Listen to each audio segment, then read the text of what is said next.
I was there, Gandalf. I was there 3,000 years ago when Stranger Things Season 4 ended. But now that Stranger Things Season 5 is out and I once again have a reason to get a Netflix subscription, I was quite happy to find out that Jim Carrey was recast to play Will Byers. I like Jim Carrey. Something else I found out recently is that Stranger Things is actually based on a real-life mystery. Well, in this case, when I say mystery, what I really mean is conspiracy theory. And if there's one thing that makes my day better, it's the sponsor of today's video. Me, making fun of conspiracy theories. And today, we're going to be making fun of the Montauk Project. Alright, all aboard the Mastorian Express. Next stop, Crazy Town. Now, interestingly, the Montauk Project had such a big influence on Stranger Things that the show's original working title was Montauk. Hey, I'm walking here. Let me just tell you right now that I'm going to struggle with the pronunciation of Montauk throughout the duration of this entire video. Anyway, the show's original working title was Montauk and was actually set in Long Island, not Indiana. So then, what exactly is the Montauk Project? One huge steaming pile of bullshit. Cue the mandatory gold Jeff Bloom meme. That is one big pile of shit. Now, this conspiracy theory claims quite a few things, but in a nutshell, it claims that there were a series of illegal United States government experiments on time travel, teleportation, mind control, psychic abilities in children, child abduction, contact with aliens, and faking the Apollo moon landings for some reason. So, pretty much like the secret Hawkins lab in the show that opened the Upside Down, but minus the aliens and the moon landing shit, making Stranger Things, strangely, more believable than this conspiracy theory. Now, this was all apparently happening here at a place called Camp Hero, a US Army base built during World War II to defend the coast. Now, it doesn't look like much because it was originally disguised as a fishing village, I believe, but it's located here in some 400 acres of woodland near Montauk, near the coast of Long Island. Now, during the Cold War, the base was at the center of a series of radars aimed at the Atlantic to detect incoming Russian attacks. Apparently, these radars would rotate every 12 seconds, and it scared the locals.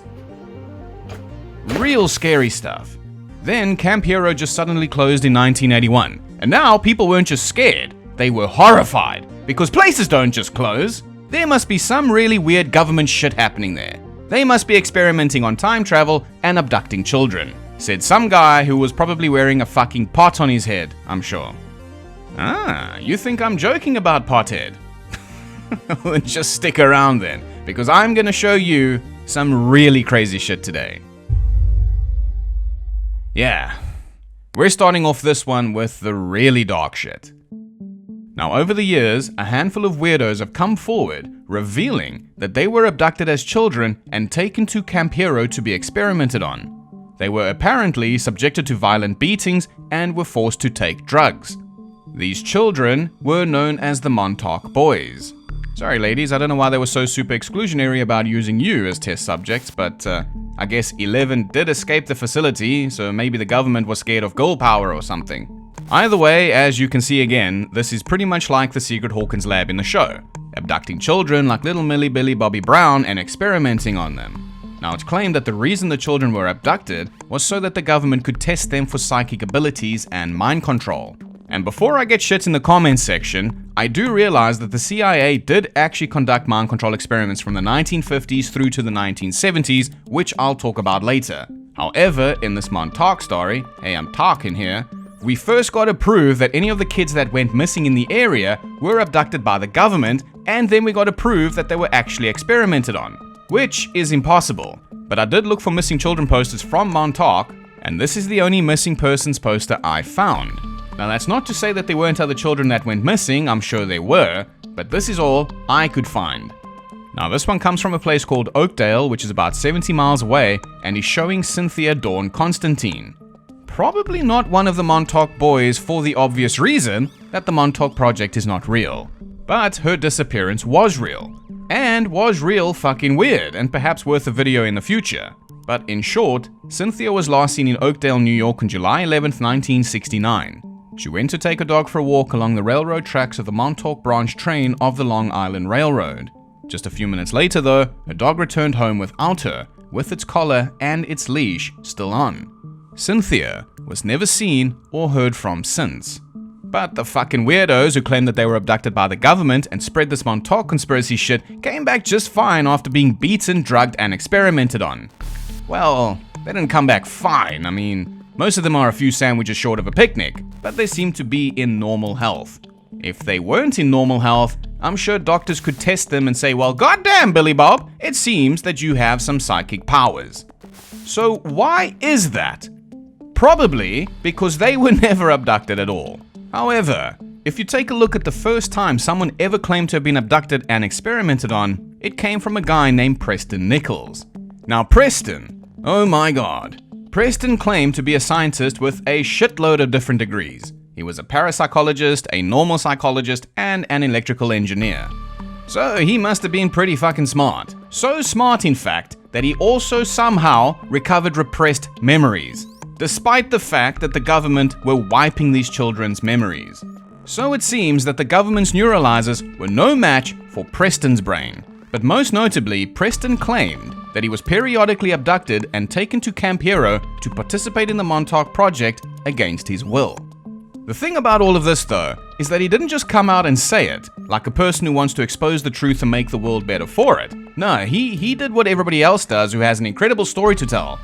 Write a series of books about it, which, by the way, provides no actual evidence, as is, of course, tradition. He called these wastes of paper the Montauk Project, Experiments in Time. So this is where all of this Montauk bullshit started, with Preston's cruelty to trees. Hilariously though, Preston Nichols himself has encouraged speculation about the contents of his book, saying, quote, "Whether you read this as science fiction or non-fiction, you are in for an amazing story." He then went on to describe the contents of his book as soft facts. So I guess it's the perfect time to mention that Preston also went on to claim that this lab at Camp Hero was a time travel lab. And that is somehow the most sane thing that this fucking guy has claimed.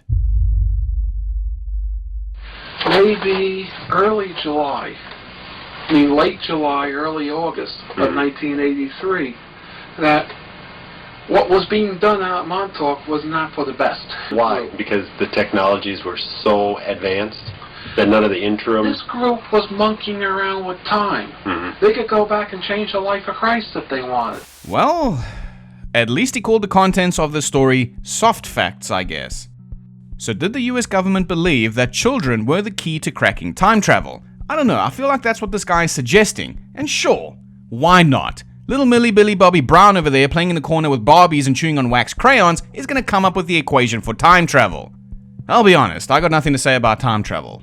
I'm familiar with Einstein's theory of relativity, naturally of course. How time gradually slows down for objects approaching the speed of light, so theoretically you could go forward in time as everything around you ages faster than you, or you age slower, whatever, but there's no going back in time. That is impossible.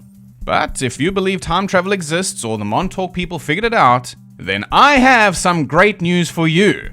Just stare at the psychedelic B-roll here for a second, okay? Alright, you're looking? I am actually a Nigerian prince, and I'm stuck in South Africa, and I have a fucking fortune back home. But I can't access it from here, so if you send me $10,000, American of course, so I can get back home, I'll repay you with riches beyond your wildest dreams. You think Logan Paul is rich? He's a pavo compared to me. Now send me money.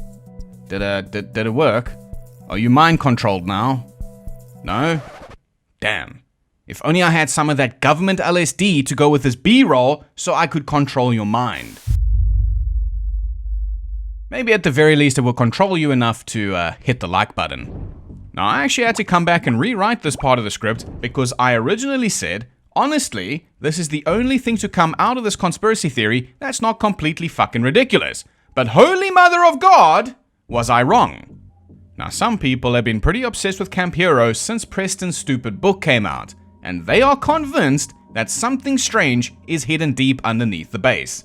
According to an article on The Sun UK, a filmmaker named Chris Garatino grew up in the area and heard all the weird stories that the locals told. According to Chris the filmmaker, when he was just 8 years old, he was on the beach collecting shells when he was stopped by the military and got told to fuck off. He said, quote, That's when my curiosity began. Well, there could have been any number of perfectly normal reasons why he was told to leave, but fair enough, it made him curious enough to investigate it. And there's nothing wrong with that. So he called up a former CIA operative named Barry Eisler and an award-winning writer named Steve Volk, who is a skeptic apparently, although I kinda doubt that. And these guys joined him in his investigation of Camp Hero, and what he found will shock you. No, not really actually, I'm just trying to be dramatic. According to the Sun UK again, Chris the filmmaker met a couple of guys out there who claimed to have been abducted as children and were subjected to some of these Montauk experiments. One of these guys claimed that he was fed hallucinogenic drugs as a teenager in the so-called acid room. Now at this point in the first draft of the script that I had to rewrite, I was like, hell yeah, dude, I've seen the photo of the so-called acid room. Maybe this guy's gonna say something that's gonna make me believe so much that I wear a fucking pot on my head for the rest of my life because I now believe in strange things. But then, this fucking guy said this, quote, "There were experiments to mind squash because they have specific types of acid where you could read each other's thoughts. They wanted me to teleport in this chair because it's a teleportation device. It rips your soul right out of your body and sends it through the wire, then you're flying through space." Yeah. Well, I got nothing to say about that. It sounds to me like it was just the acid. But since we're on the topic of acid and mind control, something that may immediately come to mind is the CIA's secret program MKUltra. Well, it's not a secret anymore. It was a very real, officially sanctioned program of the CIA. In case you don't know what MKUltra was, put simply, the CIA director at the time, a dude named Alan Dulles, started the MKUltra project and put a guy named Sidney Gottlieb in charge of it. The goal of MKUltra was to create the perfect truth serum for interrogating Soviet spies during the Cold War, as well as to explore the possibilities of mind control. The CIA would then purchase the entire world's supply of LSD in the early 1950s, and then secretly administer it to unwitting test subjects. Completely batshit fucking insane, but it's all true.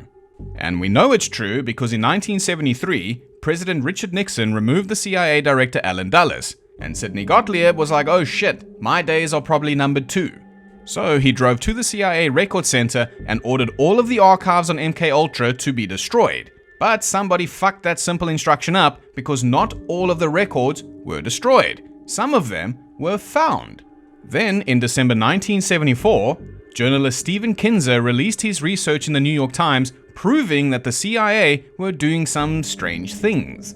This then had a domino effect, and in the summer of 1975, the Congressional Church Committee reports, as well as the Presidential Rockefeller Commission reports, revealed to the public for the first time that the CIA had indeed been conducting experiments on unwitting human test subjects. So that is all completely true. However, going back to this LSD they cooked up at Camp Hero now, don't you think that if the government actually had some of this Heisenberg-level LSD that this random guy claimed could make you read other people's thoughts, and the CIA's goal with MKUltra was to mind control people and read thoughts and shit, don't you think Heisenberg's LSD would be fucking everywhere? That's what they were trying to do, weren't they? However, they couldn't even manage to create a proper fucking truth serum, because proper fucking truth serums still do not exist. So how, in the blue hell, do they expect anybody to believe that Camp Hero was cooking up mind-reading LSD? You can't, because it's ridiculous. Man, not even the Roswell UFO crash story is this fucking stupid. But somehow, ladies and gentlemen, this Montauk conspiracy gets even crazier.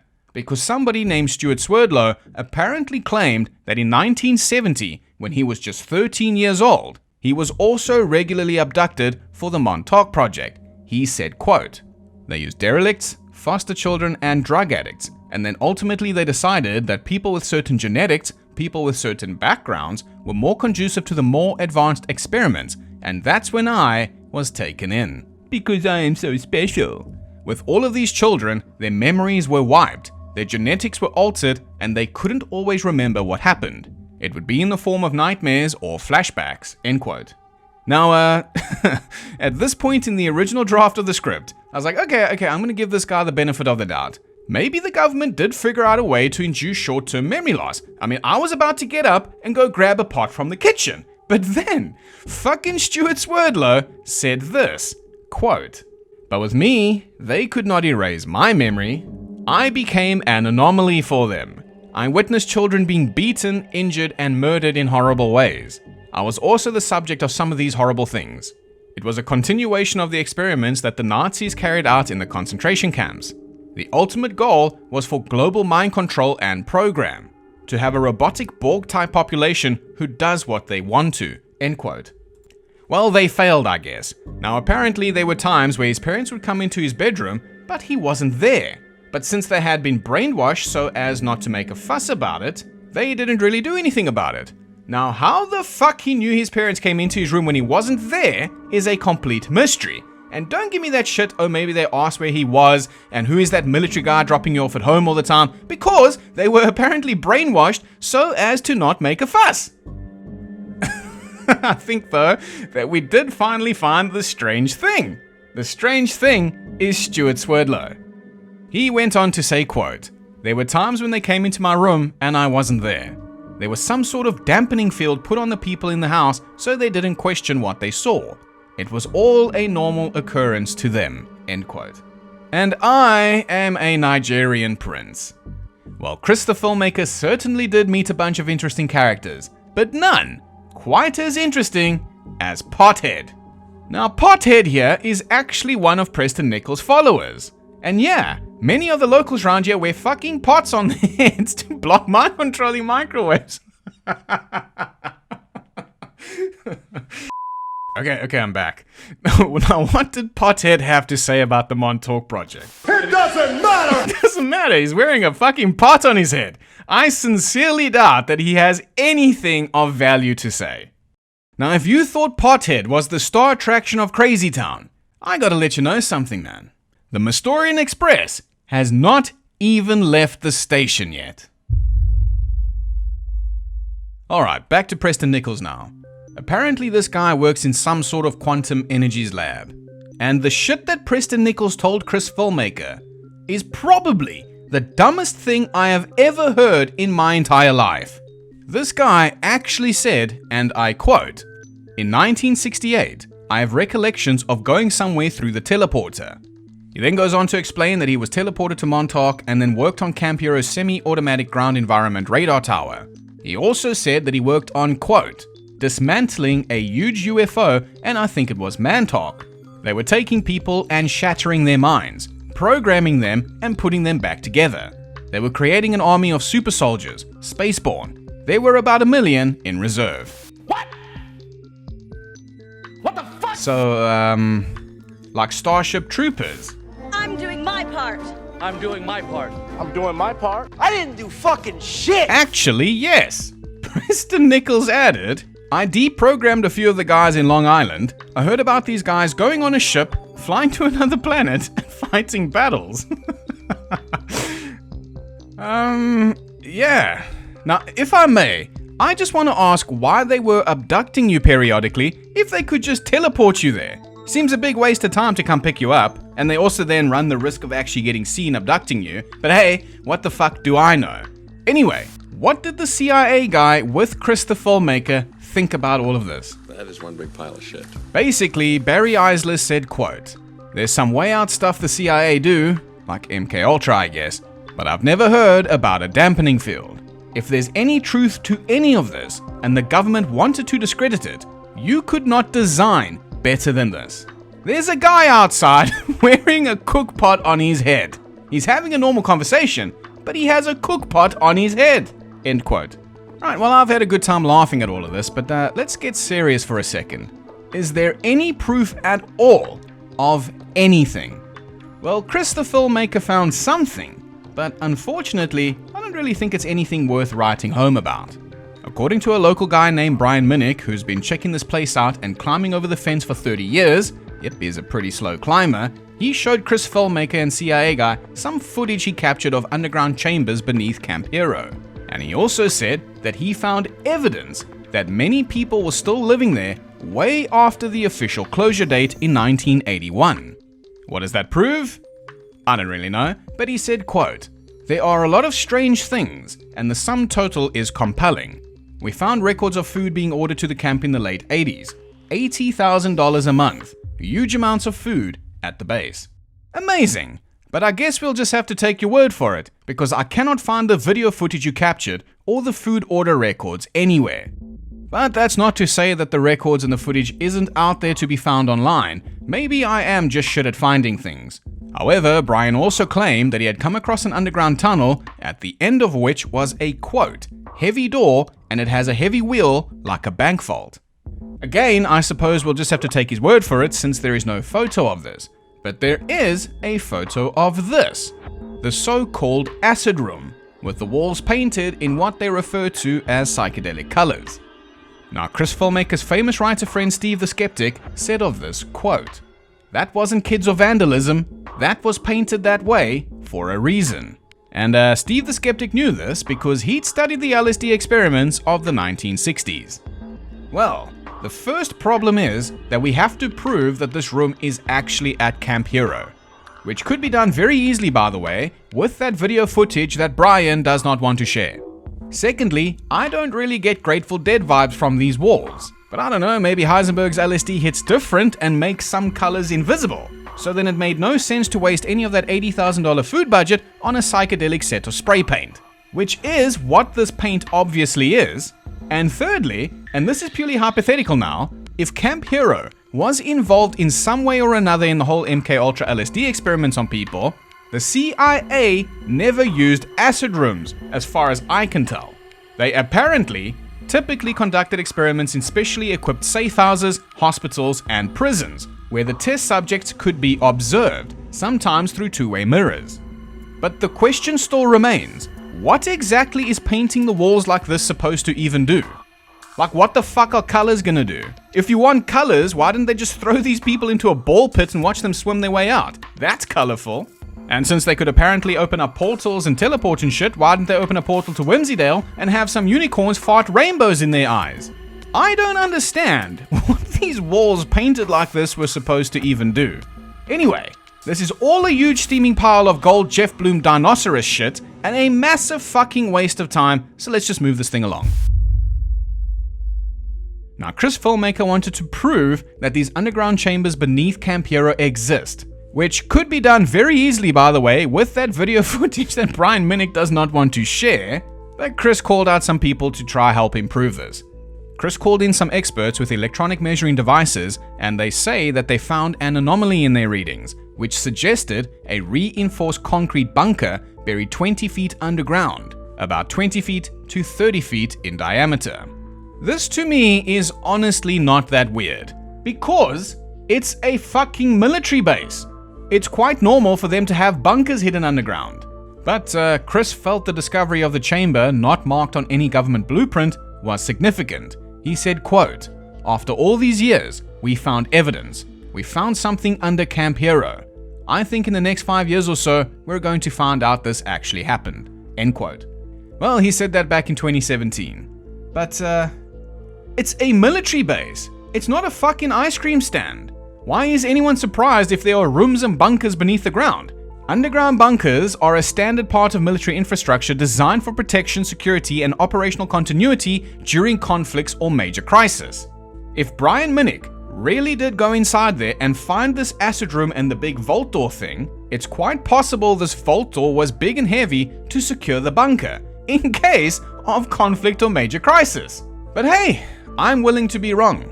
Let's see the footage of all the underground tunnels and chambers and shit and all the stuff in there that you thought was weird. Just show it. Now, this wouldn't be a proper Stranger Things video without our very own little Demigorgon. So one final thing I want to talk about is the Montauk Monster. What the fuck is that? What the fuck is that? A fucking cat? Ma! Ma, there's a weird fucking stray cat outside. It looks like Grandma, the fucking thing. So, presumably, the US government thought children were the key to time travel, teleportation, mind control, psychic powers, aliens, and faking the moon landings. But did they also think that animals were the key to all of these things as well? Ancient astronaut theorists say yes. Cause I mean, how else do you explain this thing? Clearly, this thing was experimented on by being fed Heisenberg LSD. It then went through some sort of portal to the Upside Down, had its soul ripped out, teleported through space, then fought some battles with the Starship Troopers, probably also the Avengers, ate some more Heisenberg LSD, mutated into this Resident Evil abomination, and then washed up somewhere in Montauk, New York, and then exposed the entire fucking operation. Said some dude with a fucking pot on his head, I'm sure. Well, I haven't really found anything suggesting that Camp Hero was experimenting on animals, but I found a lot of information about Plum Island experimenting on animals. Now, Plum Island is about 81 miles away from Camp Hero as the crow flies, so like a straight line on a map, and Plum Island is an animal disease center dedicated to studying foreign animal diseases, mostly in livestock. Therefore, when a weird thing like this washes up on the beach in Montauk, it must be the government. This is proof that Plum Island is creating Resident Evil bioweapons, and every once in a while they botch an experiment. I mean, imagine this thing got loose in the city. Imagine. Hey! What? Come here. Hello? The raccoon has her meth pipe. As what? Oh my god. Her meth pipe. You gotta be- He's playing with the meth Hello? pipe right now. No, don't reach for it. None yet. That's I know evidence where now. you're at. Oh, I don't want him to have Well, that. This is a fucking raccoon.